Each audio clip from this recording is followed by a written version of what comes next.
El nacimiento de Juan es anunciado a Zacarías. He visto a Zacarías hablando con Isabel, confiándole la pena que le causaba tener que ir a cumplir su servicio en el templo de Jerusalén, debido al desprecio con que se le trataba por la esterilidad de su matrimonio. Zacarías estaba de servicio 2 veces por año, no vivían en Hebrón mismo, sino a una legua de allí, en Juta. Entre Juta y Hebrón subsistían muchos antiguos muros, quizás en otros tiempos aquellos 2 lugares habían estado unidos.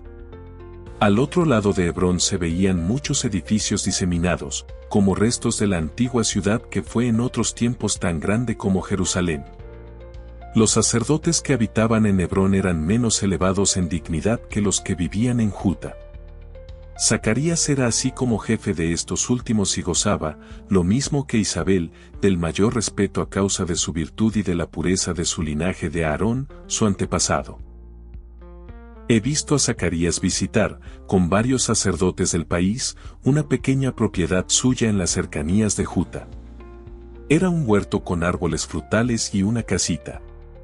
Zacarías oró allí con sus compañeros, dándoles luego instrucciones y preparándolos para el servicio del templo que les iba a tocar. También le oí hablar de su aflicción y del presentimiento de algo que habría de sucederle. Marchó Zacarías con aquellos sacerdotes a Jerusalén, donde esperó 4 días hasta que le llegó el turno de ofrecer sacrificio. Durante este tiempo oraba continuamente en el templo.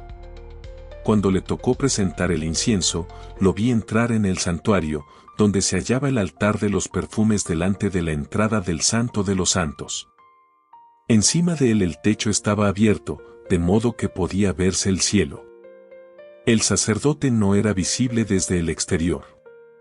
En el momento de entrar, otro sacerdote le dijo algo, retirándose de inmediato. Cuando Zacarías estuvo solo, vi que levantaba una cortina y entraba en un lugar oscuro. Tomó algo que colocó sobre el altar, encendiendo el incienso. En aquel momento pude ver, a la derecha del altar, una luz que bajaba hacia él y una forma brillante que se acercaba. Asustado, arrebatado en éxtasis, le vi caer hacia el altar. El ángel lo levantó, le habló durante largo tiempo, y Zacarías respondía. Por encima de su cabeza el cielo estaba abierto y 2 ángeles subían y bajaban como por una escalera. El cinturón de Zacarías estaba desprendido, quedando sus ropas entreabiertas. Vi que uno de los ángeles parecía retirar algo de su cuerpo mientras el otro le colocaba en el flanco un objeto luminoso. Todo esto se asemejaba a lo que había sucedido cuando Joaquín recibió la bendición del ángel para la concepción de la Virgen Santísima. Los sacerdotes tenían por costumbre salir del santuario inmediatamente después de haber encendido el incienso.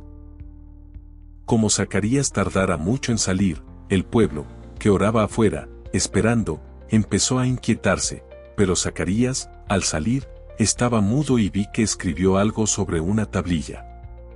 Cuando salió al vestíbulo muchas personas se agruparon a su alrededor preguntándole la razón de su tardanza, mas él no podía hablar, y haciendo signos con la mano, mostraba su boca. La tablilla escrita, que mandó a Juta enseguida a casa de Isabel, anunciaba que Dios le había hecho una promesa y al mismo tiempo le decía que había perdido el uso de la palabra.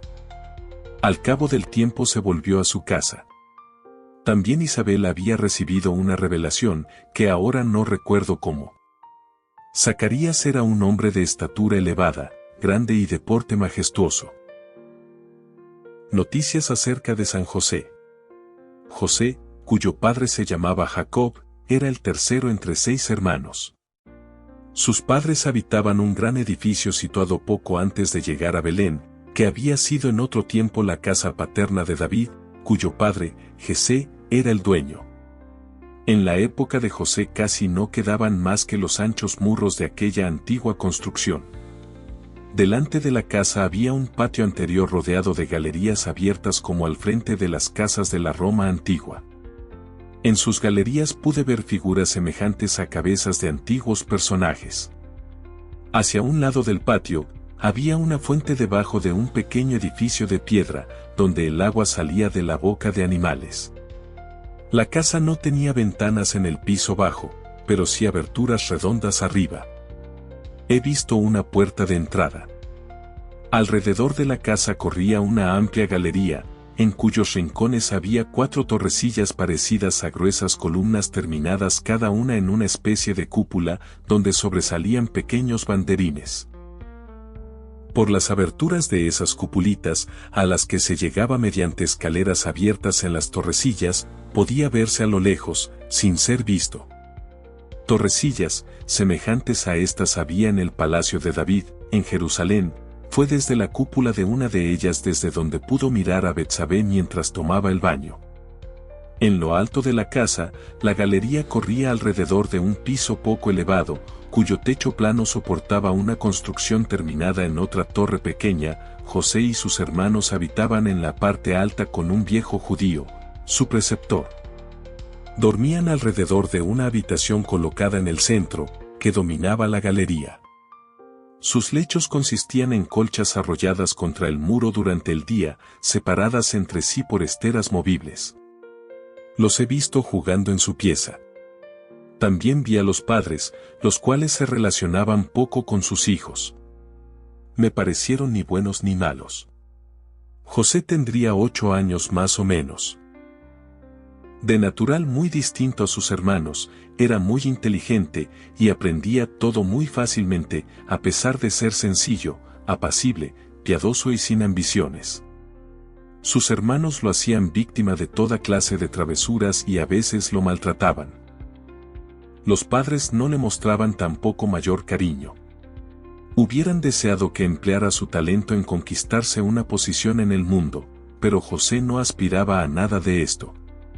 Los padres encontraban a José demasiado simple y rutinario, les parecía mal que amara tanto la oración y el trabajo manual. En otra época en que podría tener 12 años lo vi a menudo huir de las molestias de sus hermanos, yendo al otro lado de Belén, no muy lejos de lo que fue más tarde la gruta del pesebre, y detenerse allí algún tiempo aliado de unas piadosas mujeres pertenecientes a la comunidad de los esenios.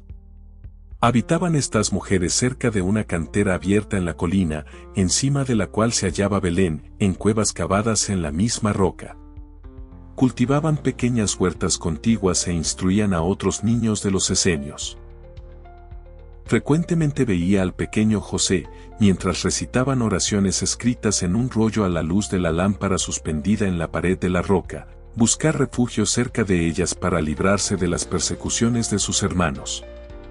También lo vi detenerse en las grutas, una de las cuales habría de ser más tarde el lugar de nacimiento del Redentor. Oraba solo allí o se ocupaba en fabricar pequeños objetos de madera. Un viejo carpintero tenía su taller en la vecindad de los esenios. José iba allí a menudo y aprendía poco a poco ese oficio, en el cual progresaba fácilmente por haber estudiado algo de geometría y dibujo bajo su preceptor. Finalmente las molestias de sus hermanos le hicieron imposible la convivencia en la casa paterna.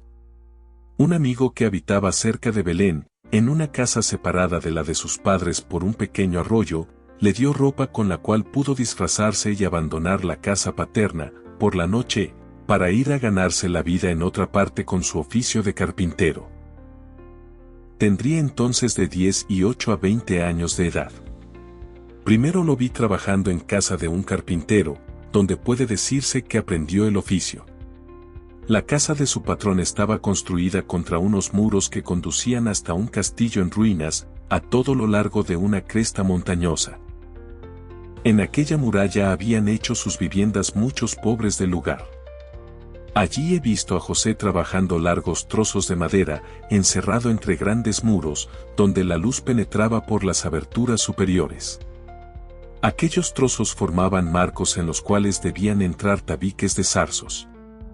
Su patrón era un hombre pobre que no hacía sino trabajos rústicos, de poco valor. José era piadoso, sencillo y bueno, todos lo querían. Lo he visto siempre, con perfecta humildad, prestar toda clase de servicios a su patrón, recoger las virutas, juntar trozos de madera y llevarlos sobre sus hombros. Más tarde pasó una vez por estos lugares en compañía de Liaría y creo que visitó con ella su antiguo taller. Mientras tanto sus padres creían que José hubiese sido robado por bandidos. Luego vi que sus hermanos descubrieron dónde se hallaba y le hicieron vivos reproches, pues tenían mucha vergüenza de la baja condición en que se había colocado. José quiso quedarse en esa condición, por humildad. Pero dejó aquel sitio y se fue a trabajar cerca de Megido, al borde de un pequeño río, el Quizón, que desemboca en el mar. Este lugar no está lejos de la ciudad natal del apóstol Santo Tomás. Allí vivió en casa de un patrón bastante rico, donde se hacían trabajos más delicados. Después lo vi trabajando en Tiberíades para otro patrón, viviendo solo en una casa al borde del lago. Tendría entonces unos 30 años. Sus padres habían muerto en Belén, donde aún habitaban 2 de sus hermanos. Los otros se habían dispersado. La casa paterna ya no era propiedad de la familia, totalmente arruinada. José era muy piadoso y oraba por la pronta venida del Mesías. Estando un día ocupado en arreglar un oratorio, cerca de su habitación, para poder rezar en completa soledad, se le apareció un ángel, dándole orden de suspender el trabajo.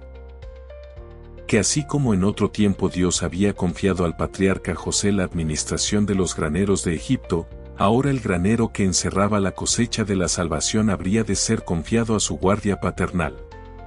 José, en su humildad, no comprendió estas palabras y continuó rezando con mucho fervor hasta que se le ordenó ir al templo de Jerusalén para convertirse, en virtud de una orden venida de lo alto, en el esposo de la Virgen Santísima.